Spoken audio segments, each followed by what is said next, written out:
О, урэшце, ну што? Ёсць зараз гук. Гук, відэа, напішыце, калі ласка.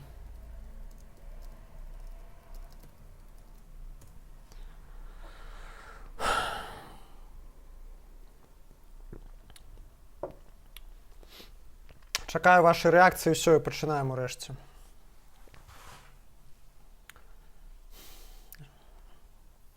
Пакуль што прыберу пылінкі з ноута. Нічога няма? Не, ну сябры, такога не можа быць. У мяне піша, што... Дык ёсць ці няма?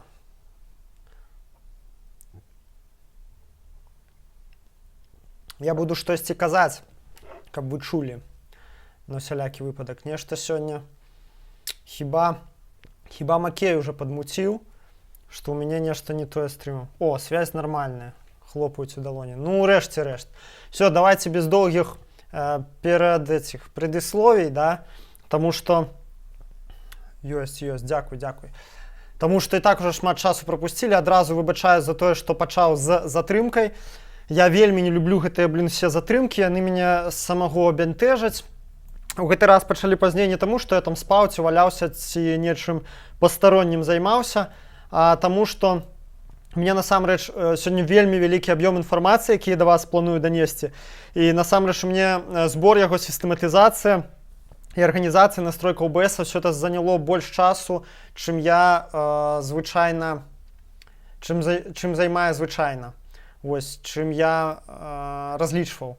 Вось, таму мне яшчэ прадстаіць, прабачце, мне яшчэ прадстаіць навучыцца, як след арганізоўваць менавіта свой час у дачыненні да стрыму, таму што пакуль што разлічваеш на адзін час, а атрымоўваецца другі.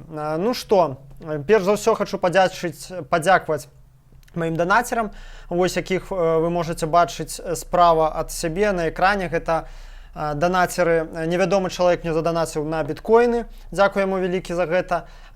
Таксама Ягор Моўчан данаціў за апошнія 2 тыдні. І, як заўсёды, 3 патрона. Это Александр Б, Саша Р, Анеля К.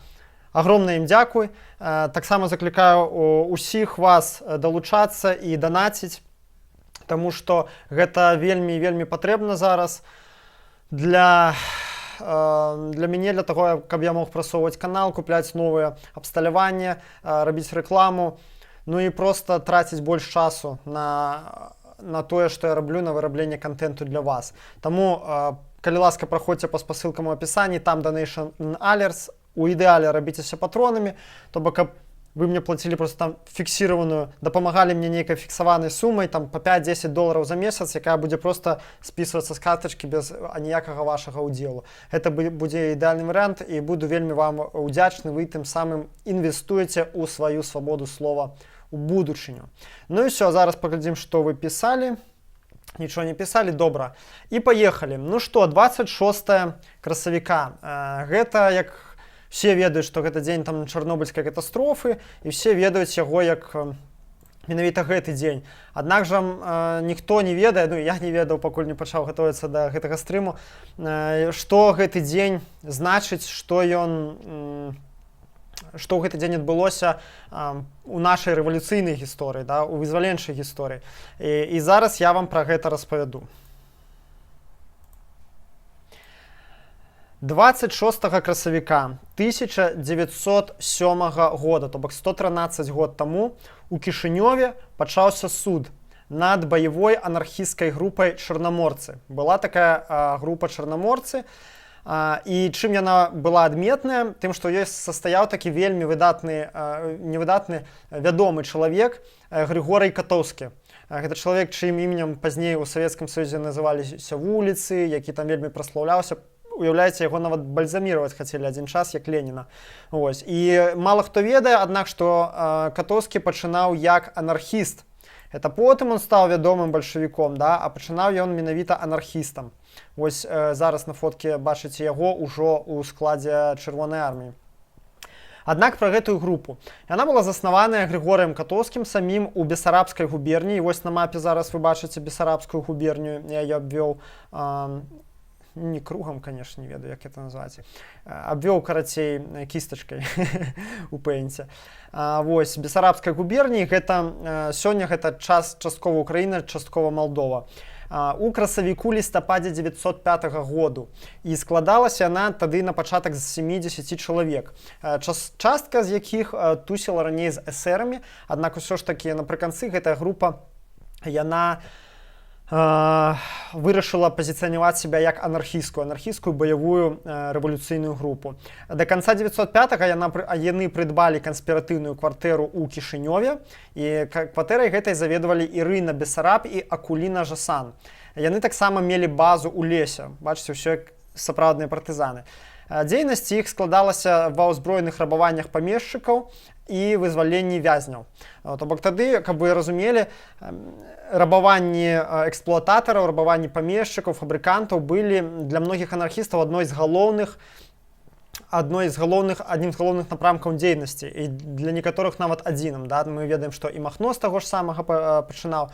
Вось такі от палітычны тэрор, да, супраць эксплуататарскіх класаў, ён быў насамрэч фактычна для многіх адзінай нават даступнай формай праяўлення як бы палітычнай дзейнасці. І многія ішлі да анархістаў менавіта таму, што яны былі ў шэрагу самых радыкалаў, якія ось такую дзейнасць ставілі во главу угла. Да? Калі бальшавікі казалі: «Нет, нам трэба будаваць партыю, там, каб заваёўваць уладу», ну, все это падавалася доўга, сумна, нецікава, а анархісты казалі: трэба браць бомбу, рэвальвер, кінжал і распраўляцца з эксплуататарамі тут і зараз. І многіх найбольш радыкальных прадстаўнікоў працоўных, сялян гэта прываблівала вельмі моцна. Вось. Грошы, якія яны экспрапрыявалі, яны трацілі. Часткова яны раздавалі сялянам і беднякам, батракам, за што прыдбалі вялізную сярод іх папулярнасць. Часткова фінансавалі іншыя рэвалюцыйныя арганізацыі, анархістаў і эсэраў пераважна. Часткова яны траціліся на подкуп паліцэйскіх чыноўнікаў. У прыватнасці на ўтрыманні Катоўскага знаходзіўся прыстаў кішынёўскай паліцыі Зільбер, які зліваў ім усю інфу ад жандармаў. Адпаведна, хто там, калі як збіраўся іх лавіць. Ну, а частку грошаў яны спускалі на сябе, на свой лад жыцця. Яны вялі такі даволі разгульны лад жыцця, да, не варта гэта адмаўляць. То бок, так у іх было прынята, маглі там і з дзяўчынамі гуляць, і выпівалі, і ўсё на свеце. Ну, як бы не збіраюся зараз это адпраўдваць, але я думаю, калі жывеш на мяжы жыцця і смерці і катаргі кожны дзень, я думаю, гэта цалкам тлумачальна, да, такі як бы то, што яны часам вот так вот расслабляліся і гулялі. І Катоўскі быў насамрэч вельмі вядомы сярод бандытаў мясцовых, адэскіх, бесарабскіх, і быў аўтарытэтным чалавекам у крымінальным свеце. Яны былі вельмі актыўныя, гэта група чарнаморцы. Яны маглі за 2 дні, напрыклад, як 6-7 студзеня 906 года, зрабіць 11 узброеных нападаў. Уяўляеце, 11 нападаў за 2 дні. Колькасць атраду іхняга да сярэдзіны лютага 1906 года вырасла ўжо до 18 чалавек. За Катоўскага назначылі ўзнагароду у 10 000 тадашніх рублёў царскіх. Але я не прабіваў дакладна, што за гэты кошт можна было купіць, да? Аднак я здагадваю, што гэта вельмі шмат. І ў выніку скончылі яны як, што гэты інфарматар, які працаваў на Катоўскага жандарм, ён сам жа іх і выдаў. Выдаў іхнюю канспіратыўную кватэру ў Кішынёве, і ўсіх іх арыштавалі 10 лютага 1906 года, і вось у сённяшні дзень, 26 красавіка, пачалі судзіць. І далі ім ад 10 до 12 год катаргі. Напрыклад, праз 8 год Катоўскі збег з турмы, ну, гэта ўжо зусім іншая історыя.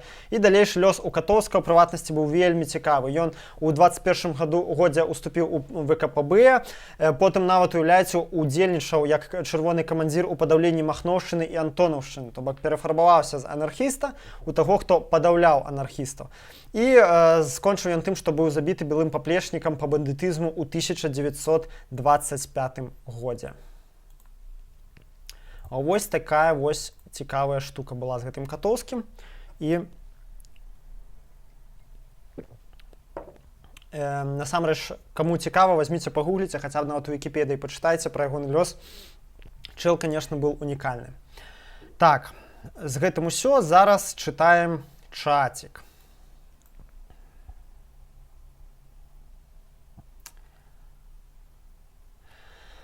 Влад К. Что ты думаешь по поводу того, что среди банхедов есть девушки, украинка Вика Заверуха и даже геи, британец Ники Крейн?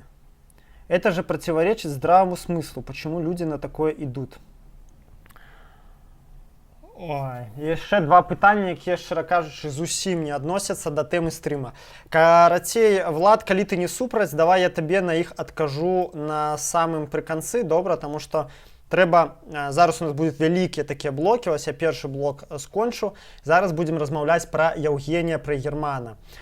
І калі ты не супраць, я зараз нават запішу, каб не запробы, я думаю, я вам раскажу. Тыдзень таму Яўген Прайгерман, беларускі палітолаг, напісаў артыкул, які можна коротка ахарактарызаваць як сябры, давайце жыць дружна. То бок ён кажа аб тым, што беларускую дзяржаву напаткала тры крызісы. Значыцца, першы гэта крызіс каранавірусны, другі гэта крызіс міжнародных адносінаў і трэці гэта эканамічны. І перад лицом, так бы мовіць, гэтых трох крызісаў мы мусім згартавацца, і што ўлада, што апазіцыя мусяць меней крытыкаваць адзін аднаго і выбіраць выразы ў крытыцы. Інакш, калі мы гэта не зробім, мы можам згубіць нашу беларускую дзяржаўнасць і незалежнасць. Я напісаў вялікі адказ на гэты артыкул, чаму я лічу такі падыход укаранення правільным, шкодным, дэструктыўным, калі чалавек прапануе аб'ядноўвацца, фактычна аб'ядноўвацца і там згуртавацца перад лицом там нейкай супер-мега пагрозы, якраз у той момант, калі насамрэч улада найбольш такі слабая. Я падверг гэта крытыцы разбору, можете паглядзець мой артыкул, он у апісанні ёсць. І таксама практычна ўсе беларускія палітычныя аналітыкі, лідары меркавання, не ўсе, аднак многа, скажем так, 7 як мінімум адказаў я налічыў, 8 дакладней адказаў налічыў Прайгерману на гэты ягоны артыкул, з якіх 7 крытычныя, толькі Юрый Дракахруст выказаўся ў тым жа накірунку. Вось. І усе астатнія раскрытыкавалі такі падыход і увогуле гаворку аб тым, што неабходна неяк апазіцыі і ўладзе пачаць адзін аднаго чуць і гуртавацца. Дарэчы, вы разумееце, што там артыкул таго ж ён перапоўнены усялякімі такімі інтэлектуальнымі нешчырымі рэчамі, і сам факт таго, што артыкул быў апублікаваны ў нашай ніве. Чаму ж не на старонках савецкай Беларусі няма закліку да ўлады пачуць апазіцыю, грамадзянскую супольнасць, чаму не на УНТ? А нет, Прайгерман прапануе менавіта апазіцыі пачаць зрабіць першы крок да гэтага дыялогу, то бок ахвяры, а не агрэсару. Але сутнасць не ў гэтым. Я вырашыў, што мала таго, што я гэты артыкул разабраў, я хацеў бы разабраць дзейнасць Яўгена Прайгермана у рамках ягонай арганізацыі «Ліберальны клуб» і «Мінскі дыялог» і прайсціся як бы по непасрэдна таму, чым ён займаецца і да чаго прыводзіць ягоная дзейнасць.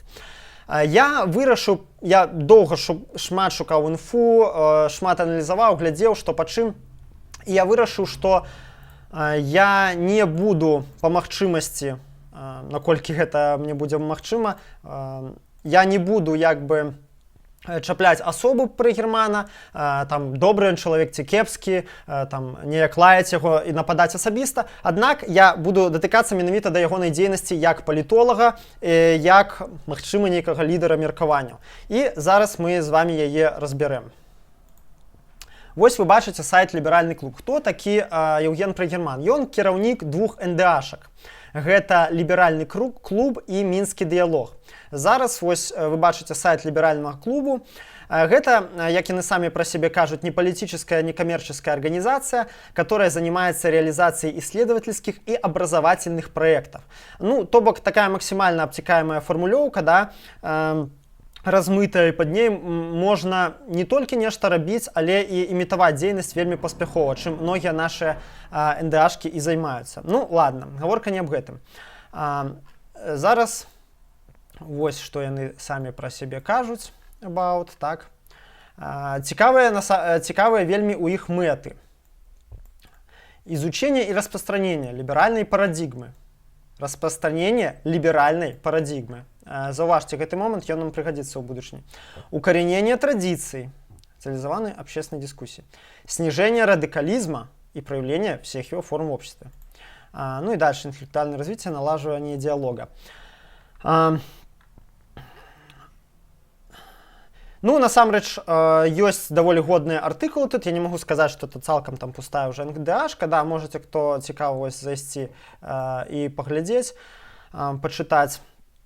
Ёсць нармальныя артыкулы. А вось пункт пра радыкалізм мяне зацікавіў. Вось вы заўважылі, што ён глядзіцца пэўным дысанансам з астатнымі даволі такімі абцікаемымі і размытымі метадамі. Вось, а снижение радикализма в обществе и всех его форм, ну, гэта, я вам скажу, прямо антирэвалюцыйная мэта, я б нават сказал, антыпратэсная, бо у аўтарытарнай дзяржаве пратэст можа расці толькі, любы пратэст, ён у сваім родзе радыкальны. Пратэст можа расці толькі на глебе радыкалізма. А уж тым больш нейкае звяржэнне аўтарытарнага ўладу можа толькі ў радыкальных формах адбыцца у аўтарытарным грамадстве. Таму я таксама гэта вельмі шмат кажа і аб тым, адкуль ногі растуць у гэтай НДАшцы. Ну, прынамсі для мяне можна рабіць здагадкі пэўныя. А зараз мінскі дыялог. Вось это другая НДАшка, якой руліць Прыгерман. Ён быў зарэганы як навукова-асветніцкая установа 26 красавіка 2019 года. Ну, дарэчы, бачыце, роўна год таму. Віншую з гадавінай вас, ребяты. Так, а нас, преса нас і так далей. Фактычна, мінскі дыялог – гэта такі плод ліберальнага клубу. Да? Еўген Прыгерман вырашыў, што не кепска было б збіраць усякіх такіх прадстаўнікоў эліт інтэлектуальных ці тых, каго ён такімі лічыць, для розных абмеркаванняў і развагаў на актуальныя тэмы. І насамрэч гэта не выпадкова, што нават Лукашенко прыязджаў на адно з мерапрыемстваў мінскага дыялога. То бок яны прыкладна раз на год праводзяць свае мерапрыемствы, робяць нешта. І адно з них нават сабрала 500 чалавек, палітолагаў, чыноўнікаў, ну, пераважна палітолагаў і чыноўнікаў з МЗС розных краінаў. І збіраюцца яны звычайна, ось, прынамсі, апошні раз яны збіраліся ў гатэлі Марыёт. Ну, хачу, ведаеце, звярнуць таксама вашу увагу на гэта, таму што гэта вельмі шмат кажа пра сутнасць гэтага мерапрыемства і сутнасць гэтай НДАшцы. Глядзіце, апошняе мерапрыемства, да, у іх было, яны збіралі 500 чалавек у гатэлі Марыёт у Мінску. Ось, задайце самі сабе пытанне. Ось 500 палітолагаў, чыноўнікаў, функцыянераў, партыйцаў і такіх людзей, як Прыгерман, яны могуць сабрацца у Мінску у гатэлі і нешта абмяркоўваць. А чаму 500 працоўных не могуць сабрацца? А чаму, калі 500 працоўных ці студэнтаў папробуюць сабрацца недзе ў Мінску, іх мала таго, што ім не дазволяць гэта зрабіць, іх яшчэ вельмі хутка разгоняць. То бок тут ва ўсім такі вельмі элітарны падыход. Бачыце, ён жа ладзіць мерапрыемствы не для беларусаў, якія хацелі бы ўдзельнічаць у палітыцы, якія з'яўляюцца грамадскімі палітычнымі актывістамі. Ён робіць мерапрыемствы для сільных міра сяго. Это даволі шмат кажа. Ну, зараз пра асобу Прыгермана. Яўген Леакардзевіч Прыгерман, ён сам з Віцебску, 86-го года нараджэння, ну, на 2 гады мяне старэйшы всяго. Зрабіў бакалаўра ў факультэце міжнародных адносінаў у МДУ. Зараз я вам яго пакажу нават.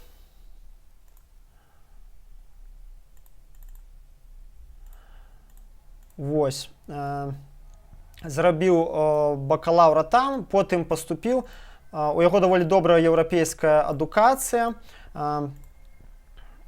Потым паступіў ва універсітэт Сасекса, дзе зрабіў магістратуру. І зараз робіць, ці ўжо дарабіў, не ведаю, дысертацыю доктарскую у універсітэце Йорыка. Гэта таксама і першае, і другое гэта ў Великабрытаніі. Вось. У сваём вялізным інтэрв'ю нашай Ніве, таксама ён адвучыўся ў вышэйшай школе, народнай школе у горадзе Карлсруна у Швецыі, і ў сваім вялізным інтэрв'ю нашай Ніве ён пра свае доходы не казаў, не стаў казаць, колькі ён зарабляе. І шчыра пераконвае, я шмат ягоных інтэрв'ю, дарэчы, прачытаў, кое-што паглядзеў, пераконвае, што стараецца зрабіць дабро для краіны і займаецца аб'яднаўчай працай. Вось ён бачыць, відаць, сваю місію тым, каб вось аб'ядноўваць там нібыта апазіцыю і ўсіх астатніх, ну і, як казалася раней, супрацьстаяць радыкалізму. І мае досвед ён таксама у працы ў міжнародных структурах, у частнасці у Верховным камісарыяце па справах уцекачоў ААН, і з'яўляецца рэгулярным аўтарам шэрагу аналітычных выданняў. Вось. Зараз пройдземся, каб вы разумелі у прынцыпе ягонае палітычнае крэда, пройдземся па некалькіх цытатах.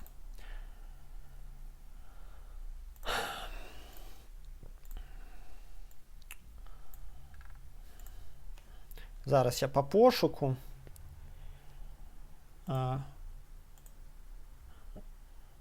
Вось.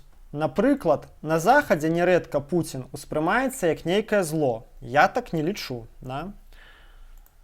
Я звярну на гэта увагу адразу. Потым, што ён...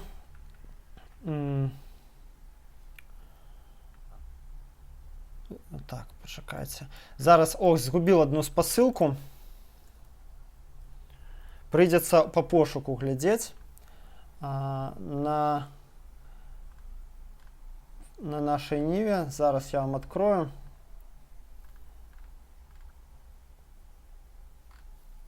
Вось. 2017 год. Красавік. Адразу пасля жорсткіх разгонаў на 25 сакавіка.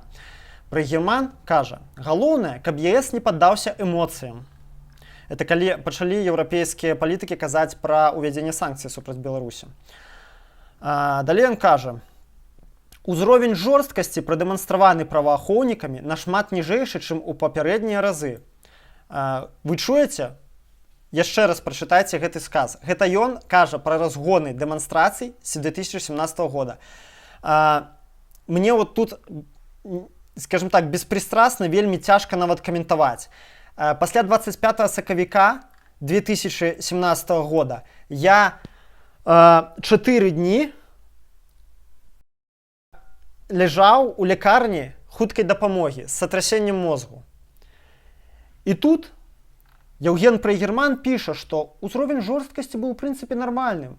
Ну, канешне, чаму б не пісаць так, калі ты пішаш у замежныя журналы, а на вуліцы не ходзіш і з звычайнымі менчукамі пратэстоўцамі ты не стасуешся, а стасуешся з замежнымі дыпламатамі і такімі ж, як сам аналітыкамі, скажем так, мякка, да? Ну ладно, пойдем далей. Два бакі прайшлі гэты цыкл раней. Маецца на ўвазе цыкл санкцый і гэтак далей. І ЕС можа вучыцца на ўласным досведзе. Замест таго, каб думаць, якім чынам пакараць Лукашэнку, ЕС мае рацыянальна шукаць адказы на іншыя ключавыя пытанні, у тым ліку пра разумнае пашырэнне кантактаў з рэжымам. То бок, разумееце, беларусаў пабілі. Так, я ж не включыў вам гэту цытату. Вот яна. Беларусаў пабілі, беларусаў разагналі. А Прыгерман кажа, давайте, ЕС, вы не вводите санкцыі, давайте яшчэ больш размаўляць. То бок, атрымоўваецца, што чым больш нас б'юць, тым больш ЕС мусіць размаўляць з Лукашэнкам. Давайте, няхай, каб палепшыўся дыялог, увогуле пачнуць расстрэльваць. Ну, а што тады, пастае пытанне, а што тады мусіць зрабіць Лукашэнка, каб ЕС увёў санкцыі? Ладно. Ідзем далей. Вось гэтая фраза, гэта проста... Зараз.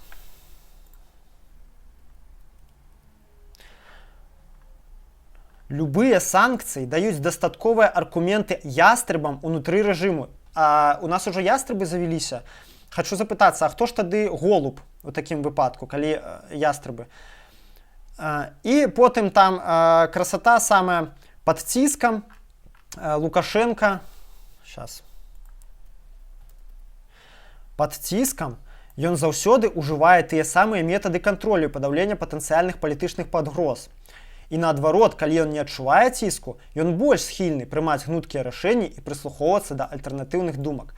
То бок, бачыце, якая прыгажосць? Это ж тое ж самае, што кажуць усе гэтыя лоббисты Путина за межами. Вы не вводите после Крыма санкции, коли ласка, не треба. Путин, знаете, он же такой человек, чем больше на него давишь, тем он жестче в ответ. Но вы по-мягкому, по-хорошему. И что атрымоўваецца это по-мягкому, мы разумеем, бо мы все ведаем менталітэт Лукашэнкі, мы ведаем его нашмат лепш за прагермана. Что гэта такі чалавек, які разумее толькі сілу. І толькі калі на яго ціснуць, ён пачынае нешта рабіць, нешта выконваць.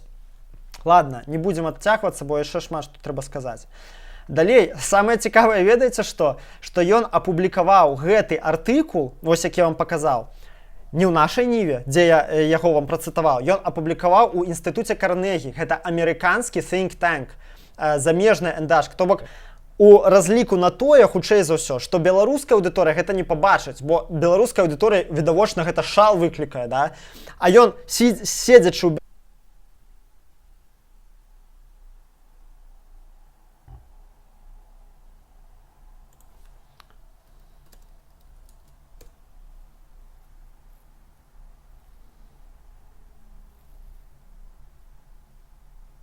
Так, здаецца, я вярнуўся.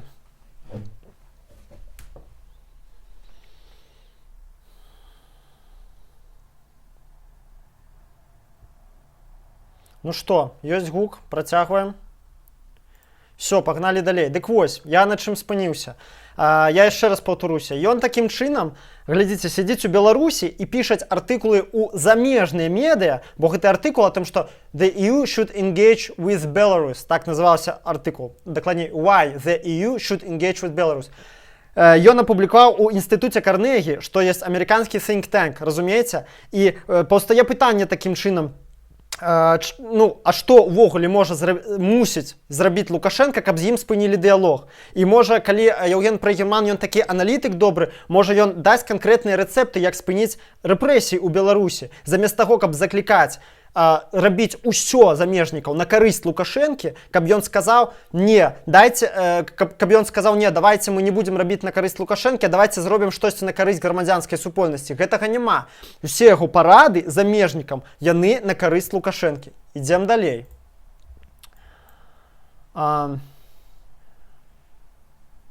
Ну і так проста такія штрышкі, да? Ён зато ўвесь час дае каментары ОНТ, да? Вось бачым.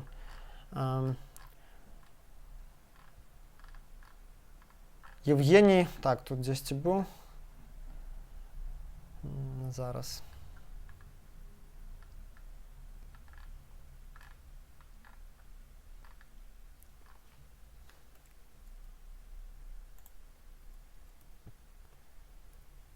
Ну вот, тут таксама быў ягоны камент.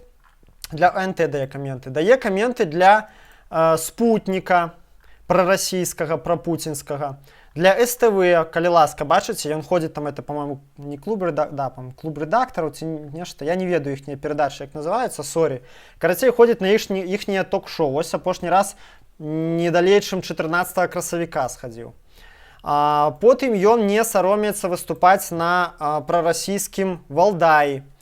Форум Валдай, карацей, ёсць такой, дзе, вось, ну, тут дастаткова пачытаць. Клуб Валдай дыскусійны. Увогуле класнае месца. Фактычна гэты клуб, форум Валдай, ён служыць для прасоўвання інтарэсаў рускага свету сярод тых, каго прынята называць інтэлектуальнымі элітамі, да, то бок дастаткова паглядзець заснавальнікаў гэтага клубу.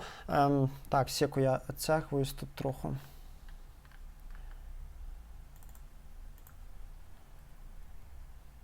Заснавальнікі гэтага клубу гэта Совет по внешней и оборонной политике России, некоммерческое партнерство Российский совет по международным делам, Московский государственный институт международных отношений, МИД России, Национальный исследовательский институт, Высшая школа экономики. Ну, то бок, все державные российские структуры. Якія форумы международные, дискуссийные клубы могут организовывать российские державные структуры. Только те, якія просовывают интересы русского мира и интересы Кремля. Вот самое смешное, 3 октября, там один из минулых годов, состоялась пленарная сессия, там паседжання ў гэтым клубе. На сессии участвовали, это я цитую, копипасту, да. Президент России Владимир Путин, он увесь час на Валдаю дзейнічае. Президенты Азербайджана Ильхам Алиев, Казахстана Казым Жомарт Токаев, увага, Филиппин Родриго Дутерте и король Иордании Абдалла II Ибн Хусейн. Путин там выступае увесь час. Ну, вось і прыгерман у гэтай кампаніі. Гэта я ўсё не просто так кажу, зараз вы зразумееце, чаму. Ну, то бок, гэтая кампанія, гэтыя людзі, СТВ, ОНТ, Спутник, Валдай, Дутерте, для прыгермана нармальная кампанія. Ну, і далей цікавы такой факт, што прыгерман і намеснік Макея таксама ў 17-м годзе, хутка пасля вось гэтага разгону жорсткага, яны паехалі у Вашынгтон. Вось, зараз я вам выведу на экран.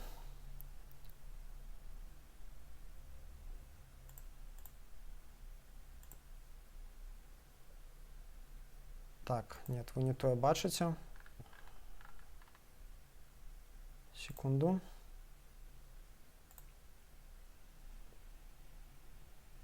Не той экран уключены, уже бачу.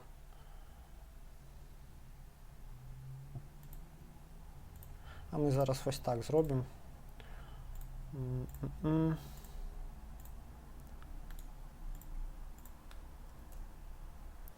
Вось. Поехал у Вашингтон разом з намеснікам Макея. Олегом Кравченко.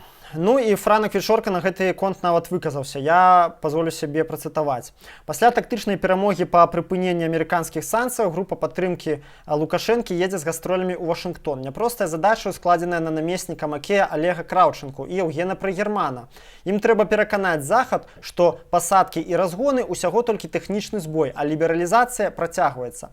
Усё гэта анансуецца як неабходнасць працягу дыялогу, хаця гэта ўсё менш нагадвае дыялог, а хутчэй бандыцкі шантаж. Маўляў, альбо вы падтрымаеце Лукашэнку, альбо мы здаем краіну Пуціну. Глядзіце, як гэта пераклікаецца з пасылам апошняга артыкула Еўгена Прыгермана аб тым, што альбо мы зараз мірымся, улада з апазіцыяй мірыцца, дакладней, апазіцыя перастае нападаць на ўладу, альбо прыйдзе Пуцін і нас усіх захавае. Вось. І таксама у актыве Еўгена Прыгермана такі скандальчык быў з Белсатам. Ён звярнуўся да Белсата, вось ягоная заява з нагоды таго, што... забыўся сказаць, сам Прыгерман адмаўляе ўсе абвінавачанні ў сувязі з Макеем, з Міністэрствам замежных спраў, хаця яны афіцыйна супрацоўнічаюць, ён гэта не адмаўляе, але ён кажа, што нібыта па ягонай указкі ён усё гэта кажа. Вось, а тут такі быў канфлікт з Белсатам, Прыгерман звяртаўся за нібыта неаб'ектыўнае асвятленне мінскага дыялогу на Белсат, на што адказала Агнешка Рымашэўская, што ў прынцыпе Белсат увогуле не хацелі ад пачатку браць на асвятленне мінскага дыялогу, і прыйшлося гэта зрабіць толькі тады, калі ўмяшаўся польскія дыпламаты, калі ўмяшаліся. Вось. І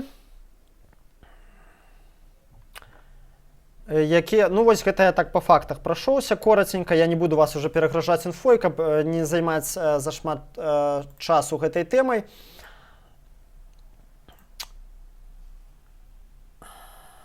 Так. Скажу наступнае. у чым нестыкоўкі і што мяне прымусіла пазваніць Еўгену Прыгерману непасрэдна. Значыць, ён сябе спрабуе падаваць у сваіх тэкстах, у сваіх інтэрв'ю як незалежнага эксперта, аб'ектыўнага, неангажаванага. Аднак гэта не так. Таму што ён эксперт і, скажем так, палітолог і публічная асоба, якая прасоўвае пэўныя каштоўнасці. І гэта для вам нездарма адкрыў ліберальны клуб. Глядзіце, ліберальны клуб называецца ліберальным клубам. Ён не называецца неангажаваным клубам. Ён не называецца, не ведаю, незалежным клубам. Ён не называецца аб'ектыўным клубам. Ён называецца ліберальным клубам. І ў адной з ягоных мэтаў выразна напісана стаіць, што распространение ліберальнай парадигмы, снижение радыкалізма. То бок гэта палітычныя мэты. І такім чынам Еўген Прыгерман прасоўвае ліберальную павестку у сваім разуменні. Бо вельмі многія лібералы, яны якраз такі праціўнікі сённяшняй улады, і яны з ім рэзка не згодны. То бок ён прасоўвае ліберальную павестку з упорам на неабходнасць супрацы з аўтарытарызмам. Гэта раз. Таму, што у любога чалавека ёсць набор каштоўнасцяў. Нават калі ты говориш, я беспрыстрасны, у мяне няма каштоўнасцяў, но адсутнасць каштоўнасцяў гэта таксама пэўная ідэалогія. Прыгерман, да, я ўжо сказал пра слово ліберальныя каштоўнасці. Не бывае увогуле, я заўсёды паўтараю, яшчэ раз скажу, у аўтарытарнай дзяржаве не можа быць і не бывае ніякіх незалежных і аб'ектыўных экспертаў ці журналістаў. Таму што немагчыма быць над схваткай, когда сильны б'е слабага. А аўтарытарызм гэта якраз калі моцны б'е слабага. Калі той, у каго ёсць улада, прыціскае і ушчымляе усяляк таго, у каго у гэтай улады няма. І калі, напрыклад, ты ідзеш і перад табой адбываецца гвалт, кагосьці б'юць, и ты проходишь мимо и кажешь, что я над схваткой, меня это не касается, я просто сейчас расскажу, как этот наносит удар ногой, а как этот кричит, закрываясь от удара, то ты не объективный, ты просто негодник и соудельник гвалту. И вы разумеете мою аллюзию, что у наших обставинах агрессор гэта держава, а грамадзянская супольнасць і ўвогуле народ Беларусі гэта ахвяра, гэта тыя, каго б'юць. І таму, менавіта таму большасць рэальна нармальных, разумных палітолагаў, яны устрымліваюцца ад ацэначных суждзенняў, яны устрымліваюцца ад эмацыйных ацэнак. Аднак яны ўсе настроены крытычна да ўлады, таму што ў іх ёсць пэўны сет каштоўнасцяў, таму што яны бачаць і кажуць праўду пра тое, што ў рэальнасці адбываецца. А калі ты спрабуеш праўду размазаць, смазаць, препаднесці яе ў нейкіх удобаварымых відах, не называць аўтарытарызм аўтарытарызмом, не называць дыктатуру дыктатурай, то гэта ўжо не аналітыка, гэта ўжо не нічога агульнага з беспрыстраснасцю не імее. Вось. І да чаго я гэта веду зараз. Я, прачытаўшы гэта ўсё, вырашыў пазваніць Еўгену Прыгерману і паклікаць яго на адкрытыя дэбаты. Тэлефон яго ў адкрытым доступе на сайце ліберальнага клуба я знайшоў без праблем. Пазваніў. Ну, я адразу вырашыў, што размову я з ім буду запісваць. Аднак перш... Так, ізноў я знік.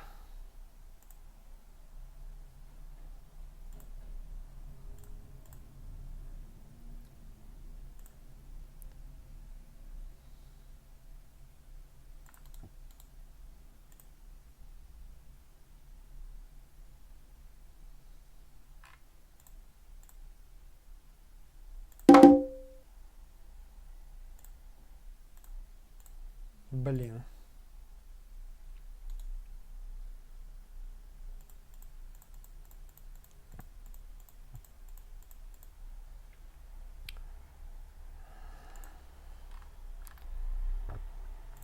О, зараз. Так, напишите, я... Норм, да? Ладно, я тады працягваю. Я адразу вырашыў, што размову буду записываць, каб абезапасіць перш за ўсё сябе, бо я званю чалавеку, які ў адкрытую супрацоўнічае з уладамі. І Еўген Прыгерман адразу, я яму пазваніў, прадставіўся, сказаў, хто я есть і чаму я яго заву на дэбаты. Ён адмовіўся. Прытым, падчас, я вам зараз коротка перакажу размову. Падчас адмовы сваёй ён назваў адразу некалькі прычын, да, бо я яго спытаўся чаму. Ён кажа, узровень майго адказу занадта нізкі, і яму не цікава на такім узроўні весці дыскусію. Ён, то бок, кажа пра мой артыкул, які вы знойдзеце ў апісанні відэо, адказ пра Герману, які так і называўся. Не раскачвайце лодку, нашу крысу ташніт, а ответ Евгению пра Герману. Ён кажа, што яму не цікава на такім узроўні весці дыскусію. Чым канкрэтна яму не спадабаўся артыкул, ён адказаць не змог. Спачатку казаў пра анархізм, проста казаў пра нізкі ўзровень, пытаюся, у чым дакладна, ён не адказвае. Потым ён кажа, блытаеце тэарэтычную частку анархізма і тое, пра што вы вядзеце гаворку. Ну, то бок, гэта вельмі дзіўна слыхаць, таму што, чувак, я табе званю для таго, каб паклікаць на дэбату з нагоды тваіх выказванняў, а ты мне пачынаеш заціраць пра анархізм. Адно да другога не мае ніякага дачынення. Потым ён сказаў, што ў яго няма патрэбы спрачацца і нешта даказваць. Аднак у мяне тады ўзнікае пытанне, навошта тады, калі ў цябе няма патрэбы нешта даказваць, звяртацца ў СМІ. І потым, калі табе прапануюць свой пункт гледжання адстаяць, ты кажаш, што табе няма патрэбы спрачацца. То бок тут толькі адна выснова ў мяне робіцца, гэта тое, што ты можаш абараніць свой пункт гледжання толькі дыстанцыйна і ніяк не перасекаючыся з тымі, хто здольны нешта табе адказаць супраць. Это значит, что позиция твоя от пачатку слабая. Сказаў таксама, што яго няма патрэбы сябе прасоўваць, і ён не палітычны актывіст. Аднак жа зноў жа, як я сказаў раней, навошта тады публікавацца ў дзесятках СМІ. І хаця ён і не актывіст, аднак арганізацыі, якія ён узначальваць, ставяць перад сабой палітычныя мэты. Вось. І потым сказаў, што выказаў сваю грамадзянскую пазіцыю, пасетаваў на тое, што многія людзі глядзяць у кнігу і бачаць фігу. І неправільна яго ўсе зразумелі. І пры канцы здарыўся цікавы эпізод, і я яго запытаўся, ці не супраць ён, каб нашу размову я уключыў на стрыме. Я сказаў, я вас зараз запісаў нашу размову, я хацеў бы яе ўключыць на стрыме. Ён вельмі абурыўся, пачаў апеляваць да журналісцкай этыкі, маўляў, я яго мусіў папярэдзіць, і якога там фіга, тыпу, я без ягонага дазволу записываю размову. Аднак жа я яму сказаў, што я яму патэлефанаваў як журналіст, а не як блогер, а не як журналіст. І ён пытаўся мяне, хто такі блогер. Я кажу, гэта род заняткаў. Бачыце, вось чалавек лічыцца палітолагаў, хто такі блогер, не ведае. Ну, карацей, да, прад'явы гэтай да этыкі смешныя, насамрэч відавочна, што калі б я адразу сказаў, што я яго записываю, то ён бы не стаў бы размаўляць увогуле. Ну і дзе вы бачылі, нават калі б я быў журналістам, дзе вы бачылі, каб журналіст званіў: «Здравствуйте, это там выданне такое-то, наш разговор записывается, а скажите то-то, то-то, то». Ну, ніхто так не робіць, відавочна. Як бы ўсе размаўляюць, усе записываюць, тым больш гэтую размову я для сябе записываў, а не для того, каб сябе падстрахаваць, сябе абезапасіць. Таму што, мала ли ён потым скажа, што я яго абражаў, пагражаў, з яго станецца. Я яго ведаю як чалавека, які па мне вельмі нешчыры і які вельмі ангажаваны ў бок улады. Таму, вядома, даверу да яго быць не можа. І таму размову было неабходна записываць. Я вельмі, паверце, стаўлюся сур'ёзна да пытанняў этыкі, да пытанняў уласнай парадачнасці, таму вось, да, у мяне такі падыход. І потым ён мне пачаў ўжо зрывацца на такія суждзенні, там, не дурыце мне галаву, і сказаў, у вас свярбіць у адным месцы. Бачыце, это, напэўна, ў універсітэце Сассекса вучаць так казаць, ну да ладно. І паклаў слухаўку. Ну, дазвола сваю на публікацыю ён не даў, таму я вам зараз не буду уключаць на стрыме гэтую размову просто для таго, каб вы ведалі. Ну і заканчваючы ўжо па Герману, чаму і для чаго і навошта ён гэта падняў, гэтую тэму. Да, вот Григорий Антонов пытается в чате, он хотел сказать, что ставить себя выше тебя. Да, у него был такой снобизм, вот такой элитаризм, да, в размове, что ну, ты там какой-то анархист, да, а это не мой вообще уровень. Ну, бачите, да, конечно, я не наместник министра внутренних справ, однако одразу бачно, что человек, як бы, свет делится на высших створенняў, на элиту, до якой, конечно же, ён себе так само долучае, и у всех остатних, да, кто не вучыўся у Великобритании и не писал диссертацию во университете Йорика. Поколькі я не писал, то, бачыце, ён мяне адразу аднес да такіх другагатункавых людзей. Чаму я столькі часу яму прысвяціў? Зараз растлумачу. Не потому, што мяне цікавы Яўген Прайгерман як асоба. Я, бачыце, стараюсь у ацэначныя суждзенні не пускацца. І галоўным чынам я хацеў бы у ягонай асобе разаблачыць, выкрыць, да, вось менавіта гэты тып мыслення, гэты тып, потому што зараз, калі ўлада ў крызісе відавочным, будзе вельмі шмат такіх людзей вылазіць, вельмі шмат будуць пісаць артыкулы аб тым, што трэба супрацоўнічаць з уладай, што не трэба раскачваць лодку, што Лукашенко тоже надо панять, а яшчэ будуць казаць, што не раскачвайце лодку, а то придет Путин і нас всех заберет. І ўжо голас Прайгермана быў першай ластаўкай, а зараз такіх ластаў будзе больш і больш, я гэта ўжо адзначаю. І пра Прайгермана, да, аб'ектыўна можна сказаць, ён не дурань, грамотны, адукаваны, хаця не цураецца дэмагагічных прыёмаў і інтэлектуальнай нешчырасці ў сваіх артыкулах, ну, іншымі словамі, хлусні, да? Аб гэтым зноў жа прайдзіце ў апісанні, там мой артыкул, дзе я проста разабраў ягоныя ўсе словы. Для чаго я ўсё это расказаў? Адну галоўную рэч я хачу, сябры, каб вы зразумелі. Яўген Прайгерман – гэта праўладны палітолаг. І ўсё, што ён кажа, ўсё, што ён піша, трэба ўспрымаць адпаведна. Ён чалавек, які абслугоўвае інтарэсы ўлады. І за гэтую лаяльнасць яму плацяць пашыранымі мажлівасцямі. Рэгістрыруюць ягоныя НГОшкі, дазваляюць ствараць, рабіць мерапрыемствы на 500 чалавек, дазваляюць кантактаваць з МЗС, дазваляюць запрашаць Лукашэнку на свае мерапрыемствы, завуць на тэлебачанні і гэтак далей.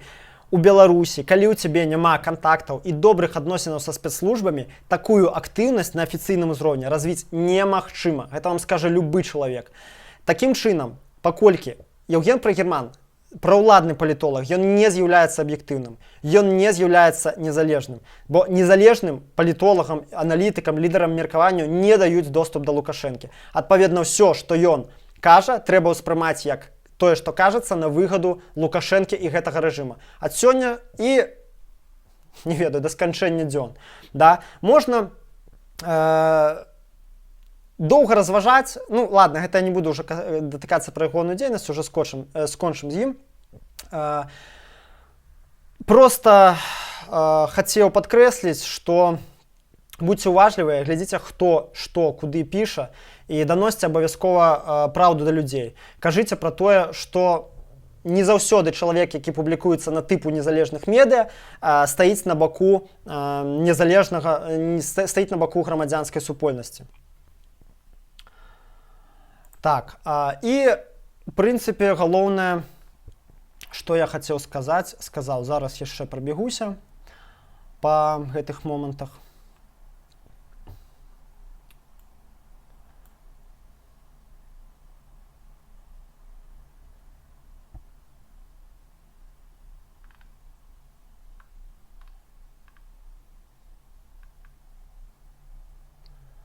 Так.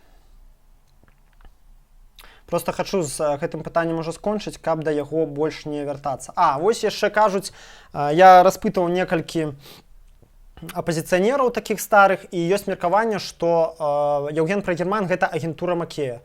То бок ён з'яўляецца часткай ягонай агентурнай сеткі, з якая ходзіць і ездзіць па замежжу і лабіруе інтарэсы КДБ, інтарэсы Лукашэнкі. Што хацеў сказаць, вельмі важны момант. Я не сцвярджаю, што Яўген Прайгерман агент КДБ ці агент Макея.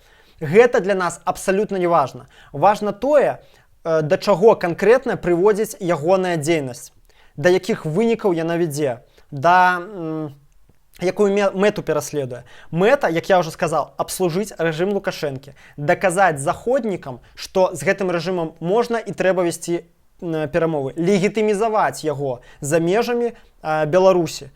Вось, гэта першае і самае галоўнае. Яўген Прайгерман не прымае ніякіх рашэнняў. Ён не з'яўляецца нейкім буйным гульцом. Ён проста чалавек, якога карыстае кіруючая верхушка, можа з ягонай згоды, можа нават без ягонай згоды. Я дапускаю нават, што ён верыць у тое, што ён кажа. Ён не хлусіць, ён ездзіць туды, ён можа сапраўды бачыць сітуацыю так. Аднак нам гэта не важна, шчыры ён у сваіх ацэнках рэжыму ці не шчыры. Важна тое, да чаго гэта вядзе. Да таго, што в Беларусі збіваюць людзей, а Запад кажа, ну давайте мы не будем вводить санкции, давайте мы будем диалог. До того, что в Беларуси смяротное покарание людей расстреливают при отсутности незалежного суда. А на Заходе кажут, ну давайте давайте мы працягнем дыялог з рэжымам Лукашэнкі. То бок здымаюць кропкі ягоная мэта спрыяць таму, каб здымаліся кропкі на напружання і тым самым аблягчаць знешнепалітычную працу рэжыму. Все, па ім усё. Значыцца, калі ёсць яшчэ нейкія пытанні, задавайце, а я пакуль пачытаю чацік.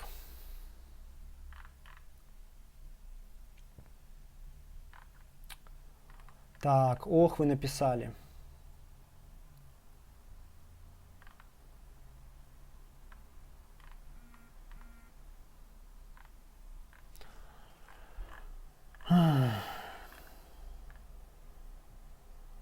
Короче, так, зараз я откажу коротко на пытанне. Влада К. так само откажу, хоть это не по теме. По поводу того, что сярод банхедок есть девушки. Ну и что? Ну, типу, супярэчыць здароваму сэнсу. Да не супярэчыць здароваму сэнсу, калі паглядзець нармальна іхнюю ідэалогію, то зараз нават нацыянал-сацыялістычны фемінізм ёсць. Няма чаму тут здзіўляцца. Чаму людзі на такое ідуць? Таму што, ў прынцыпе, галова людзей звычайна поўнае супярэчанне. Нават у мяне ў галаве ўжываюцца рэчы, якія многія лічаць супярэчачымі аднаму.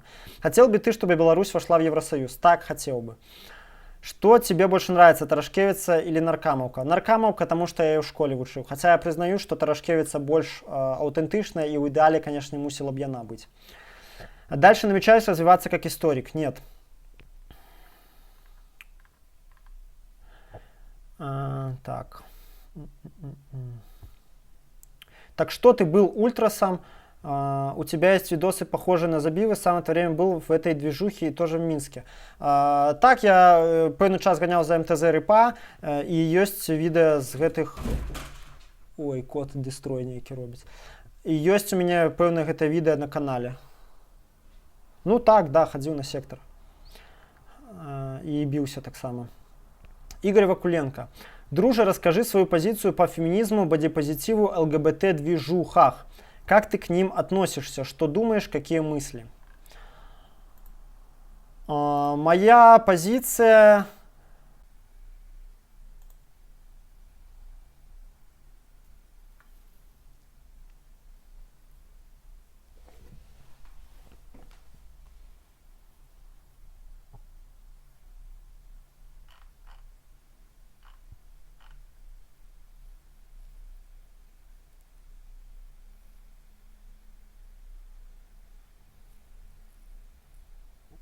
Вось, вернулся, здаецца.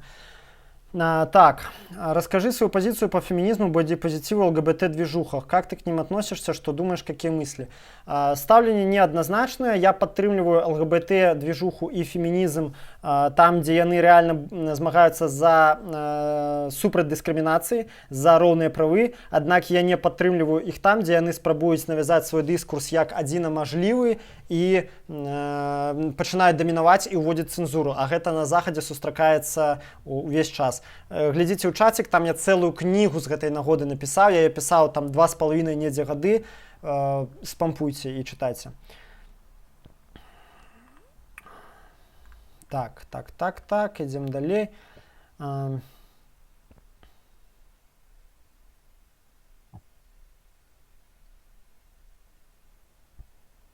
Блин, что такое? Чего опять подвесон? Меня нормально шувать? Напишите, коли ласка.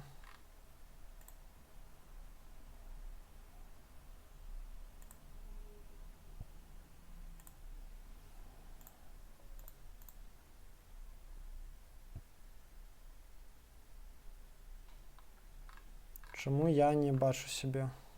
О, отвисло. Добро, поехали. Так.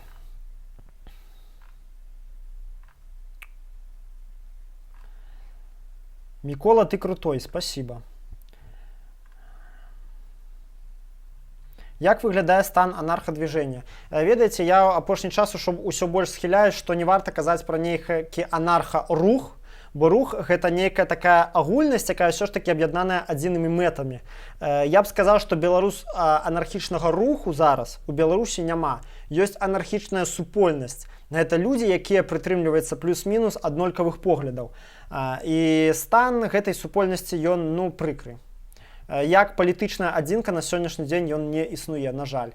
Рэалізуюцца пэўныя сацыяльныя праекты, займаюцца сацыяльным актывізмам. палітычных арганізацый анархісцкіх зараз няма ў Беларусі. Яе нам яшчэ прадстаіць стварыць. Маці Емельянова паведавалі про пагрозе. Не здаваймось. Ага, ну да, чытаў про такое. Егор Молчан, вітаю, вітаю.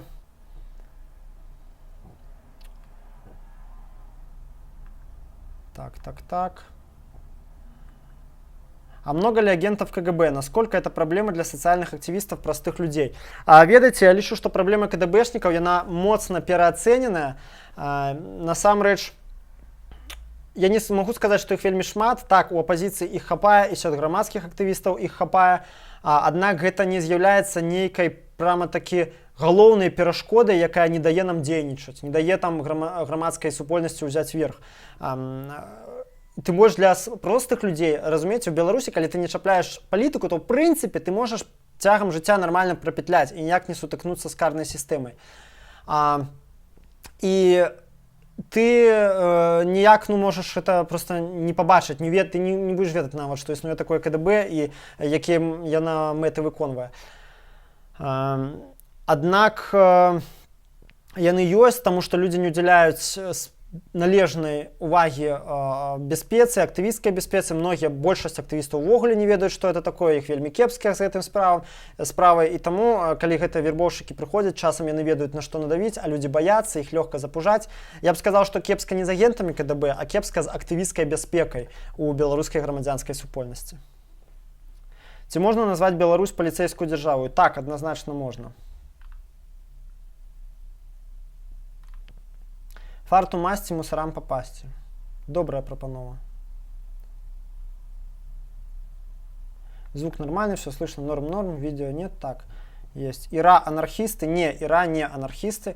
У ИРА было две фракции. Одна из них была просто националисты, а другая были левые националисты.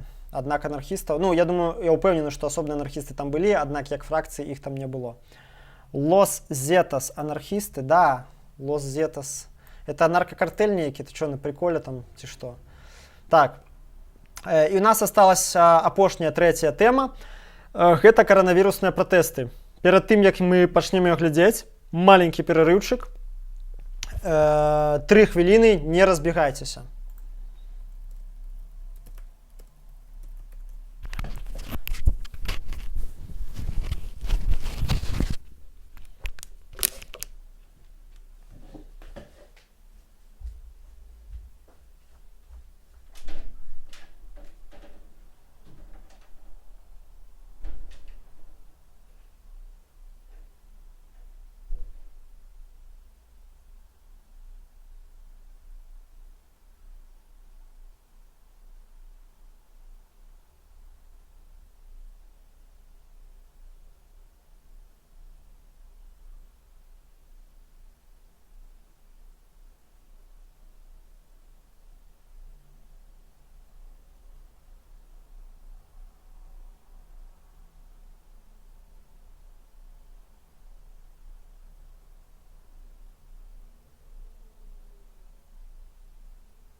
Так, я зноўку з вами.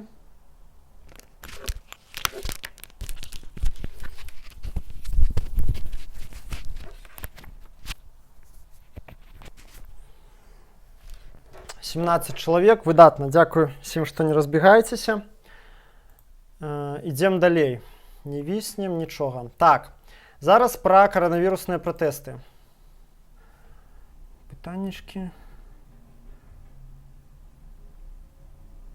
Я вось таксама думаю, дарэчы, вось закидываю вам, прапановую пытанне. Я таксама думаю на такія перарыўчыкі, калі там мне трэба, не ведаю, там гарбаты там ці у прыбіральню зганяць падчас стрыма. Трэба штосьці на заставачку паставіць. Якуюсь музыку, альбо музыку з відэа, але такую пры тым, каб YouTube не дакалупаўся па аўтарскіх правах. Напішыце свае ідэі, што вы хацелі б чуць.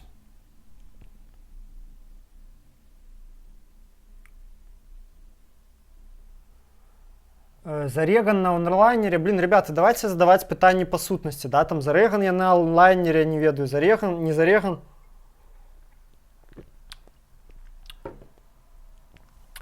The casualties is a non-soldier. Это галоўнае, каб яна аўтарскім правам не ахоўвалася. Так, яшчэ пытанне адкажу і пойдзем пра пратэсты. Гроб, да, добрая ідэя. В чем отличие современной повестки русскоязычных анархистов от остальных? Остальных это трэба разуметь замежных. Ну, ведаеце, я думаю, толькі мясцовая специфика. Насамрэч, вялікага такого адрознення няма, таму што все рускамоўныя анархісты былога саўка, яны все вучыліся анархізму і анархісцкай практыцы у сваіх замежных як бы калегаў. Менавіта таму повестка ў многім капіруецца, да, гэта, ну, часам гэта гратэскныя смешныя формы прымае, калі анархісты Расіі, да, там Беларусі, у якіх ніколі не было ні першай, ні другой хвалі фемінізма, яны пачынаюць капіруваць лозунгі, тэрміны, практыкі палітычныя фемінізма трэцяй хвалі і яшчэ неяк сумяшчаць гэта з анархізмам. І это не толькі фемінізма датычна, да, то бок это датычна всех этих движух сітуацыяністаў, там апераістаў, яшчэ кагосьці. І все гэта, уявіце сабе, 70 год, што левая і анархісцкая думка развівалася на захадзе, у былым саўке яно все стаяла на месцы. І мы зараз спрабуем кааптировать у себя тое, што маецца зараз на захадзе, разумееце? І такім чынам капіруем повестку у многім. Замест таго, каб ісці сваім шляхам, разумееш, што у нас тут постсавецкае грамадства, яно, ў прынцыпе, па другім зусім законам функцыянуе, і зусім іншую повестку трэба рабіць, зусім іншае пытанне падымаць, чым падымаюць анархісты на захадзе. Замест гэтага у нас ідзе тупа капіраванне. Я ўвесь час, колькі я, анархіст, я ўвесь час з гэтым змагаюся. Але не скажу, што вельмі паспяхова. Я ў гэтым змаганні праігрываю, таму што людзей, якія пачынаюць казаць там пра квоты, нейкія там ва ўмовах Беларусі, да, якія там пачынаюць зноў жа там фемінізм трэцяй хвалі капіраваць, ЛГБТ-павестку кааптировать в анархізм, пачынаюць размаўляць гэтымі разумнымі тэрмінамі з лексікону левых інтэлектуалаў парыжскіх кавярняў, да, яны ўсё ж такі колькасна выйграюць. І таму, ну вось, ну да, гэта звычайна у мяне, каб вы не думаеце, што я там змагаюсь, да, звычайна гэта мае характар таварыскай дыскусіі, да, то бок я тлумачу свой пункт гледжання, аднак пакуль што такога унікальнага, да, ёсць пэўныя адрозненні па таму ж левацтву, я аб гэтым казаў, да, што в Беларусі, напрыклад, большасць анархістаў не лічаць сябе левымі. Аднак ўсё ж такі, да, ідзе капіраванне збольшага.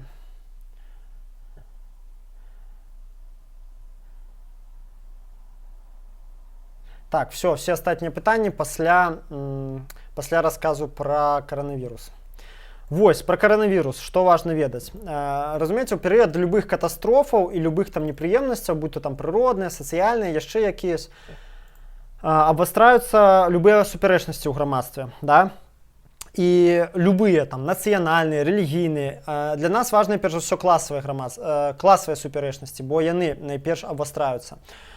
І да, дарэчы, я перарвуся на вельмі важную аб'яву. Хто глядзіць стрым, калі ласка, пастаўце лайк, калі яшчэ гэтага не зрабілі, тым самым вы дапаможце, каб гэта відэо як больш людзей паглядзела.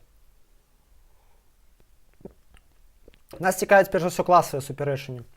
І ў мяне, ведаеце, на пачатку гэтай эпідэміі быў такі прагноз, што падчас эпідэміі і там яе піку не будзе нейкіх масавых пратэстаў, там выхаду людзей на вуліцы, таму што людзі будуць баяцца збірацца і будуць толькі лакальныя пратэсты.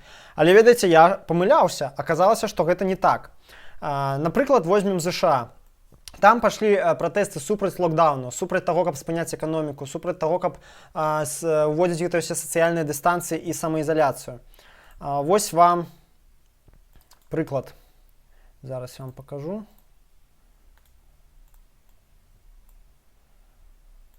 Вось гэта пратэсты ў ЗША. У розных штатах. Значыцца, пратэсты там адбыліся у 18 штатах. Выходзіла на вуліцы ад сотень людзей да 2500. Самае больш выйшла ў Мічыгане. Амерыканскія ліберальныя СМІ, дарэчы, асацыююць гэтыя пратэсты з прыхільнікамі Трампа і прыхільнікамі свабоднага валодання зброяй, да? Што, карацей, з кансерватыўным лагерам. Не ведаю, наколькі гэта праўда, але магчыма, што так. Вось тут у чалавека напісана на плакаце: «Я лепей памру на нагах, чым буду жыць на каленях». Бачыце, уже амерыканскія кансерватары цытіруюць Лукашэнку. Ну, это жарт быў, калі што. Вось. Да, іх асацыіруюць з Трампам, таму што, па-першае, Трамп выступае, у прынцыпе, на баку бізнеса і буйной індустрыі, якая найперш пакутуе ад эпідэміі локдауну, да? Па-другое, таму што пазіцыя, вось это кожны сам за сябе, я сам, вы мне галоўнае дайце свабоду, а я сам несу адказнасць за свой выбар, заражуся я ці не заражуся, гэта мая справа. Гэта чыстая пазіцыя, блізкая да кансерватыўнага светапогляду, менавіта ў ягонай амерыканскай інтэрпрэтацыі, у пратэстанцкай такой інтэрпрэтацыі. І насамрэч правыя вельмі так паднялі вызваленчую рыторыку на гэтых пратэстах і расказваюць пра тое, што вось дайце нам свабоду, тыранічны ўрад, там мае заражэнні, мае там вірусалагічны стан, гэта моя ўласная справа. І насамрэч цікава, да, як атрымуюцца правыя кансерватары, якія ў прынцыпе заўсёды былі праціўнікамі там вялікіх свабодаў, яны тут выступаюць супраць дзяржаўнага кантролю. Вось, і гэта дайшло да таго, што нават губернатар штату Вашынгтон Джэй Інслі сказаў, што Трамп раздувае паўстанне ўнутры краіны. А чаму ён гэта сказаў? Таму што Трамп у сваім твітары паддзяржаў пратэстоўцаў супраць гэтага локдауну. Вот. І яшчэ такі прыкольны момант. У панядзелак, 20 числа, Facebook паведаміў афіцыйна, што будзе выдаляць падзеі, ну, вось, ведаеце, можна у Фейсбуке падзею стварыць, падзеі для пратэстаў супраць локдауну. Разумееце? Таму што яны у Каліфорніі, Нью-Джерсі і Небраске. Таму што яны парушаюць мясцовае заканадаўства. Бачыце, мы тут все абураемся Роскомнаглядам, да, там усімі іншай цэнзурай соцсеткі, а там Facebook. Ну, слушайте, вы створыце падзею, да, што вы там будзеце збірацца, але гэта супраць вашага закона, таму мы вам гэта не дазволім зрабіць. Так, мне піша, што... не знаю.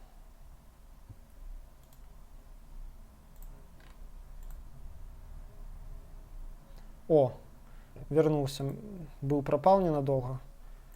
Здаецца, зараз ўсё. Так, працягваем тады. Зараз у Паўночнай Асетіі. Паўночнай Асетіі такая цікавая справа. Там ёсць такі чэл Вадзім Чалдзіеў, оперны спевак. Ён такі вельмі своеасаблівы, ён ковід-дисідент. І такі мясцовы лідар меркавання. Ён оперны спевак. 17 красавіка яго арыштавалі за распаўсюд чутак пра каранавірус, за это ковід-дисідэнцтва. І ўзбудзілі крымінальныя справы, адразу некалькі супраць яго. І гэта стала адным з каталізатараў пратэстаў. І жыхары Паўночнай Асетіі у Владикавказа пачалі выходзіць на вуліцу. А што стала цікавай такой нагодай? Зелимхан Битаров, гэта кіраўнік Паўночнай Асетіі, ён мае піваварную кампанію, якую ён, калі стаў главой Паўночнай Асетіі, ён перадаў свайму сыну. І гэтая вось піваварная кампанія, яна выдатна сабе працуе. падчас каранціну, падчас всіх гэтых локдаўнаў, да? А всім астатнім ён кажа закрываць бізнес, каманду сядзець дома, самаізалявацца, а там вялікая частка людзей занята ў нефармальнай эканоміцы. За што ім жыць? І людзі закономерно офігіваюць, кажуць, слышиш, мы тут все закрыліся, а твой завод працуе. Што гэта такое? Ну і гэта яшчэ арышт гэтага Вадзіма Чалдзеева падліў алею ў вагонь. І сабралося, зараз мы паглядзім карацей відэа з вами. Зараз я вам включу. Побачыце, што там як.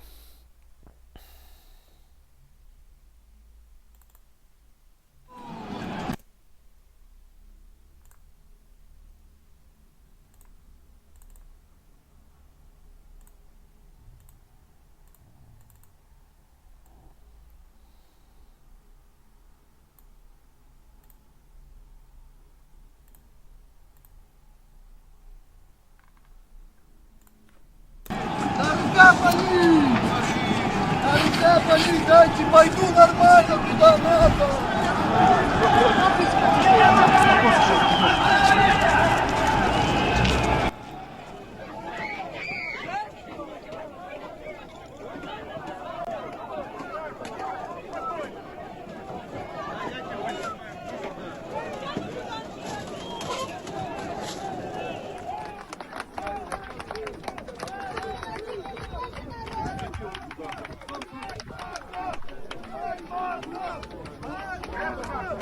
Ваши родители будут вами гордиться.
Я придумал эту болезнь. Если страдает такой человек, что ли? Поэтому от этой болезни есть одно лечение.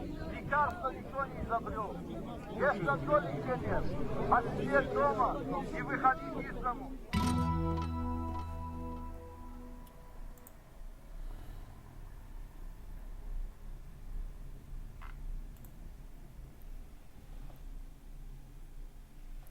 Так, відео показує, добре. Вось. Па розных дадзеных там ад 1,5 до 2 тысяч прыняло удзел. Каб вы разумелі, для такой рэспублікі ад Паўночнай Асетіі гэта вельмі шмат. Таму што там рэспублікі ўсе это крышачныя, да? Там Інгушэція, я ведаю, там каля 300 тысяч жыхароў. Таму для іх гэта рэальна вельмі многа. Па розных дадзеных там да каля 70 затрыманых, і ёсць інфармацыя, што мясцовы АМАП не стаў разганяць мітынгоўцаў, а гэта зрабіў Ростовскі. Чаму мясцовы АМАП не стаў разганяць? Інфармацыя разніца, хтосьці кажа, што ім проста не давалі такога загаду, хтосьці кажа, што яны там байцы адмовіліся, але вось факт. І, дарэчы, на Каўказе такое было ўжо неаднаразова, да, таму што там зноў жа краіны маленькія, усе адзін аднаго ведаюць. Вось. І вось так, это што датычна Паўночнай Асетіі. Гэта, да, это была самая масавая пратэсная акцыя ў іхняй гісторыі. Зараз Францыя. Францыі вообще цікавейшы кейс. Зараз я вам уключу.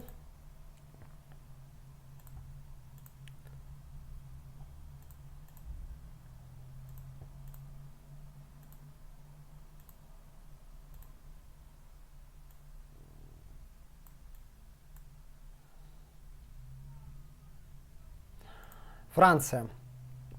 Там вельмі напружаную сацыяльную абстаноўку справакавала спракаваў гэты карантын. В прынцыпе, вы ведаеце, што там вельмі доўга ішоў гэты рух жоўтых камізэлек, і там, у прынцыпе, ўжо было ўсё вельмі напружана. І локдаун у дадатак да гэтага ударыў па мясцоваму бізнесу моцна. Людзі вельмі там незадаволеныя былі гэтым всім. І уявіце сабе прыгарады гэтыя Парыжа, да, дзе вось жывуць небагатыя людзі, вельмі шмат моладзі, і там вельмі вялікія сем'і. І там людзі вымушаныя працаваць на нізкааплатных працах. Яны працуюць касірамі, кур'ерамі, пачтальёнамі. Карацей, у іх няма такой прывілегіі, як там у айцішнікаў, да, ці там у дызайнераў якіх-небудзь працаваць дома. Што ім рабіць? І іх запіраюць дома. Уявіце сабе велізарную сям'ю. Што ім рабіць? А там же зараз трэба пропускі таксама выхадзіць на вуліцу толькі па пропусках, інакш сябе аштрафуюць. І вельмі падпаліла як бы настрой яшчэ тое, што пайшла інфармацыя аб тым, што самыя багаты клас, такі прывілеяваны, да, які жыве ў Сан-Тропе на французскай рыв'еры, яны робяць сябе тэсты на антицелы у той час, калі гэтых тэстаў няма нават у дамоў у дамоў прыстарелых, так? У дамах прыстарелых, дзе яны якраз такі патрэбныя найбольш. То бок там прыватныя клінікі ўжо абслугоўваюць гэтых як бы гаспадароў жыцця, да, а вы астатнія там памірайце і курыце бамбук. Карацей. І гэты ўжо ўстаналявана, што каранавірус больш за ўсё б'е па бедных кварталах, бо у прыгарадах смертнасць узнялася з эпідэміі на 295%, то бок амаль у 3 разы. А увогуле па Францыі на 61 толькі адсотак, разумееце? Вось. І ёсць таксама былі мірныя пратэсты супраць локдауну, да? Я зараз у меня ёсць відосік, да, ютубаўскі. Я, мусіць, не буду рызыкаваць уключаць, бо зараз інтэрнэт можа прасесці вельмі моцна. Але ў прыгарадах на днях пачаліся беспарадкі. І пачаліся яны з-за таго, што матацыкліста збіла паліцыя. Ён ехаў на матацыкле, а паліцыянт адкрыў імкліва дзверку, да, і ён яго збілі і зламалі нагу. Гэта ўсё, зразумела, было адразу знята паблізу на смартфон мінакамі. І вось я вам зараз таксама пакажу гэты відос з французскага твіттеру.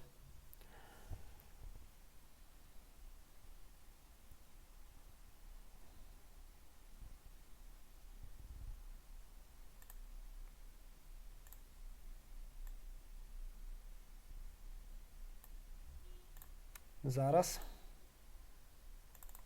Самир.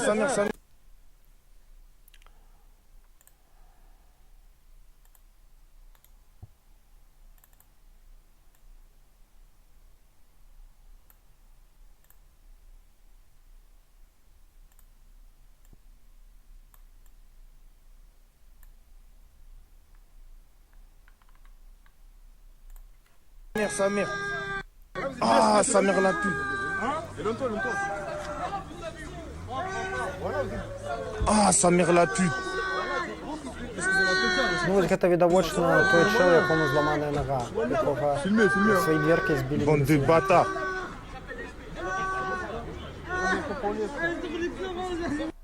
Ouah, bande de bâtards. Ah, Vous enlevez des gens comme ça, les gars. voilà, comme ça. Ah, Samir la pute. Wesh, il a plus de jambes. Voilà, ils ont coupé la jambe.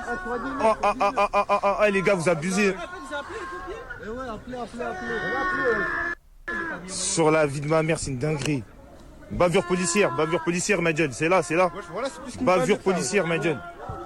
Bavure policière. Vous avez fait une dinguerie. Ma gueule. Vous avez fait une dinguerie, les gars. On vous gêne pas. C'est vous les gênés. Vous arrivez quelque part et vous ouvrez votre portière. C'est quoi ça? C'est quoi? Comment ça alors? Guy, c'est bon, calme. Guy, c'est bon. Guy, c'est bon. Laisse Guy. Vous avez fait un truc de ouf. Incroyable. C'est fini, ma gueule. Payé par nos impôts à faire quoi? Payé par nos impôts à faire quoi? Il a plus de jambes. Voilà, vous avez fait une dinguerie. Il a plus de jambes, wesh. Moi, je filme tout, ma gueule. Hein. Ne me touchez surtout pas. C'est une dinguerie. Voilà, c'est une dinguerie, ma gueule. C'est une dinguerie. Vous allez le payer, hein. Voilà, vous allez le payer. Vous allez le payer, ma gueule. Vous allez le payer. Vous allez le payer, ma gueule. Montrer l'exemple, pas de tuer les gens. Voilà, vous allez le payer, ma gueule. Je vous le dis. Hein. Sur ma mère, vous allez le payer. C'est une dinguerie. Incroyable. Incroyable. Ils ont coupé la jambe. Coupez, filmez, hein. Filmez, ma gueule. Filmez, filmez. Filmez. Filmez. Filmez, filmez, les gars. Filmez, filmez. Ah, vous avez coupé une jambe. Vous avez coupé une jambe, wesh. Levez pas vos mains. Sa mère, sa mère, sa mère, sa mère. Ah, sa mère. Так, і одразу.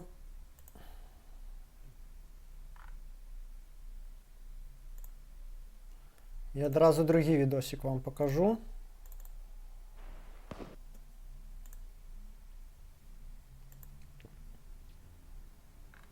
А гэты відос, гэта ўжо як адбываецца, як паліцыя б'ецца з моладзю ў прыгарадах Парыжу.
Ну, карацей, там насамрэч усё даволі сур'ёзна, бо кажуць, высокапастаўленыя французскія ментоўскія чыноўнікі скардзяцца, што там на ментоў аж на засады робяць у гэтых у прыгарадах. Вось. Там пачалі падпальваць у прыгарадах аўтамабілі, спалілі школу, хаця я вось таксама не разумею, калі шчыра, навошта паліць школу. Я заўсёды задаюся пытаннем, ну, навошта гэта ўсе бунтары, да, там, з французскія, яны падпальваюць школу. Ну, можа, у іх гэта асацыіруецца з дзяржаўным прыгнётам нейкім, не ведаю. Ведаеце, праблемай Францыі насамрэч з'яўляецца высокая сацыяльная... Так. Перезапустил трансляцию. Блин, что сегодня с интернетом, я не ведаю. Блин, опять зникает. Макей, хопить уже.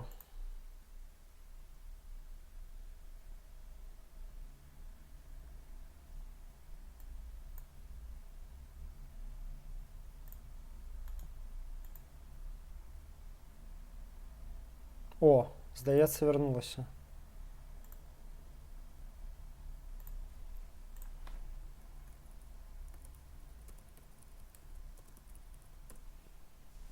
Все, пишу уже сигнал есть. Да, дык вось што я казаў, што Великабрытанія, Францыя гэта вельмі элітарная краіна, там не вельмі добра працуюць сацыяльныя ліфты, і там ёсць такая фішка, што калі ты нарадзіўся ў кампаніі багатых бацькоў, то ты фактычна гарантавана, што ты застаешся ў гэтым праслойкі элітаў. А што ты нарадзіўся ў гэтых... А што ты нарадзіўся у прыгарадах гэтых, то фактычна гарантавана, што ты там і памрэш, то бок не выйдзеш за межы свайго вот это сацыяльнае колу. І гэта, канешне, ну, это адна з прычын, чаму там так много бунтаў. Я калі быў у Францыі у 16-м, здаецца, годзе, што мяне рэальна ўразіла, гэта агромная колькасць бездомных там. Вы нават не ўяўляеце, якіх там много. І гэта не які там ці выключна чорныя, як некаторыя кажуць. Там рэальна шмат людзей, якія жывуць на вуліцы. Блин, да што такое, зноў павіс. Ну, твою ж мать.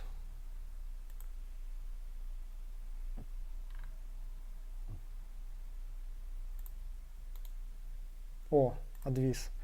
Вельмі шмат людзей, якія жывуць на вуліцы, і прытым яны выглядаюць як абсалютна нармальныя, сацыялізаваныя, прыстойныя людзі, ну і белыя, калі гэта камусьці важна, да? Гэта мяне рэальна ўразіла. Ну, то бок, гэта краіна рэальна вялікага сацыяльнага расслаення, у якой кіруюць багатыя.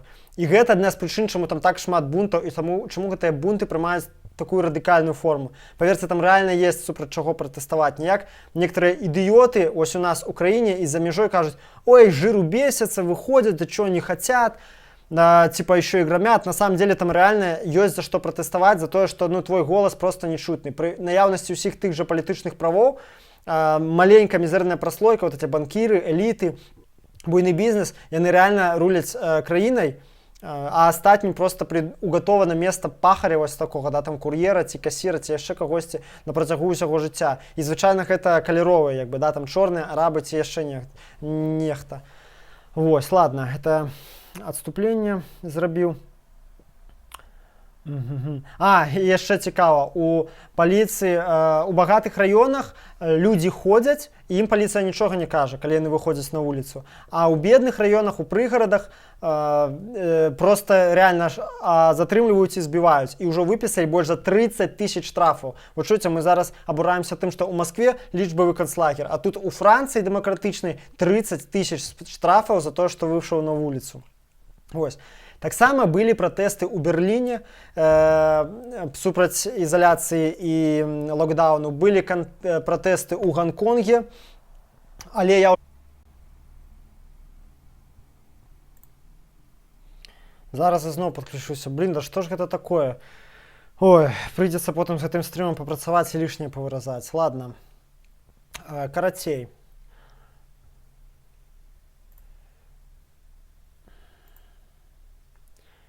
І давайте ўжо скончым, буду ўжо заканчваць пратэстамі. Ну, канешне, адвіс, я ж, блин, перезагрузіў стрым. Пратэстамі, якія ў Беларусі адбываюцца. Канешне, у нас прямо такіх пратэстаў супраць каранавірусу пакуль няма, аднак ёсць две выразна напружаныя кропкі. Гэта Брэст, там, дзе працягваюць, нягледзячы на затрыманні, пратэставаць супраць гэтага заводу. І на мінскім рынку ў Экспабеле. Зараз покажу.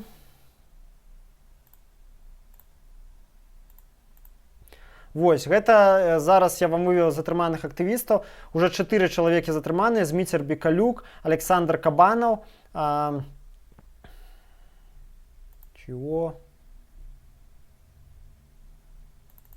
Ой, блин. Вот так. Зміцер Андрасюк.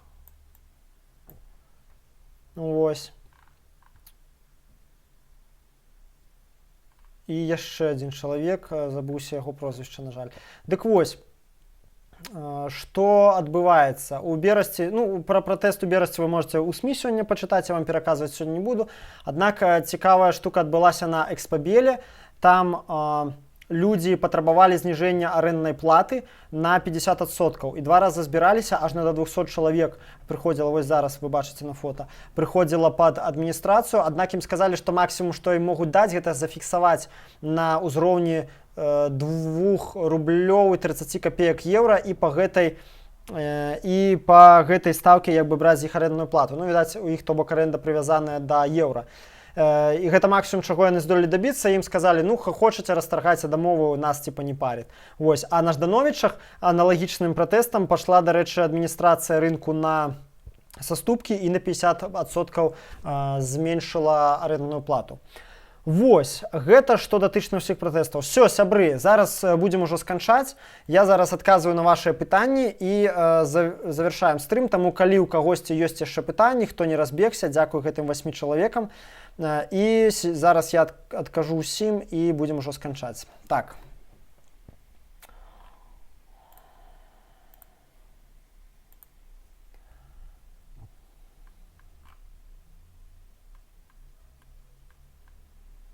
Приветствую, что думаешь про правый сектор? Ну, что я могу думать? Звычайная правая шовіністычная арганізацыя. Конечно, я б не у іх сярод іх ёсць даволі шмат ультраправых неанацыстаў, да, я не стаў бы іх называць уже прямо так нацыстамі там нейкімі жорсткімі, якіх прадстаўляе там пачварамі, да, расійскае тэлебачанне, да, аднак ну правакі яны супраць свабоды генеральна, супраць меншасцяў, імкнуцца ўсіх уніфікаваць, усіх зрабіць аднолькавымі і паставіць все пад жорсткі кантроль дзяржавы. Ну як яшчэ можна да іх пра іх думаць? Так. Ну да, трекі павука паставіць на застаўку добрая ідэя. La vida gesta libertades, да. Слухаў, конечно, іх, ну, для мяне, як, не ведаю, не вельмі яны мне падабаюцца. Па стылю дзесьці ёсць прикольна, аднак там уже перагіб для мяне, ну, для мяне асабіста там перагіб з гэтай тэрарыстычнай тэмай. Бачу пратэст у Ізраілі з дыстанцыяй у 2 метры. Чаму у нас не рабіць таксама? Ну, рытарычнае пытанне. Каб сабакі не брахалі і не казалі пра парушэнне мер бяспекі. Я ведаеце, думаю, сабакі будуць брахаць у любым выпадку, таму што у нас закон забараняе такія спантанныя несанкцыянаваныя дэманстрацыі. Я думаю, лепей прыходзіць на пратэст любы масцы і забіць на гэтую дыстанцыю. Вось так бы я рабіў. На этих протестах был такой момент, что ОМОН осетины отказались выступать против своих, в основном разгонял ростовский ОМОН. Ну да, я про это только что сказал.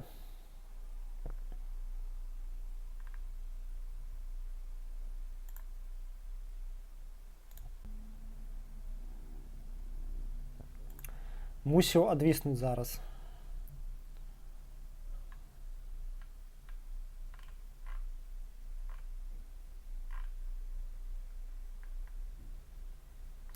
Как часто используешь видеосвязь для общения? Какие платформы установлены у тебя? Какие советуешь использовать?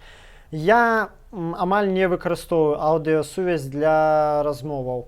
Ёсць добрая платформа Jitsi, якая лічыцца адносна бяспечнай.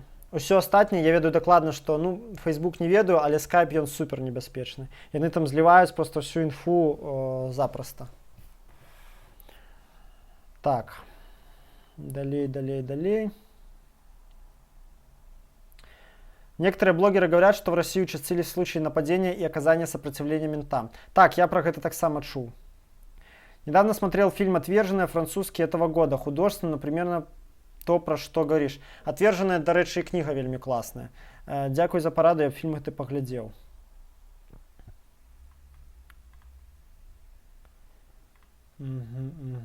Когда был во Франции, на могилу Нестора Ивановича ходил? Так, ходил. И у меня на вот фотки есть в Инстаграме.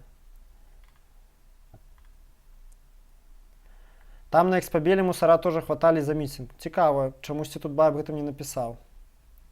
Могут ли в Беларуси пойти протесты, если будет умирать больше людей? Так, могут. Однако, я думаю, протесты будут не столько за смерцаў, колькі за эканамічных прычын. Дзякуй і рамантуй стрім. Ну що, сябры, тады не будзем цянуць, як гавораць, кота за хвост. Дзякуй вялікі, хто быў, хто дацярпеўся гэтай лагі, все гэтыя тармаза і ўсё астатняе. Калі ласка, не забывайцеся данаціць, каб все было лепей. Магчыма, наданаціце мне на нармальны інтэрнэт. Хаця і гэты зараз нармальны, ён не мусіў прападаць. Ну да ладно, я прыняў як бы ўсе меры. І нічога не бойцеся, не хварэйце, трымайцеся, будьце актыўнымі. Што яшчэ вам пажадаць? Захоўвайце здароўе, берагіце сябе, аднак не дазваляйце турботе пра сябе перарасці ў паніку, як ад нас гэтага многія хочуць. І дзякуй вялікі яшчэ раз, што даглядзелі стрым, абавязкова загляніце ў апісанні, там разная куча цікавай інфы. І ўсё, да сустрэчы праз 2 тыдні. Всім добра і крытычнага мыслення.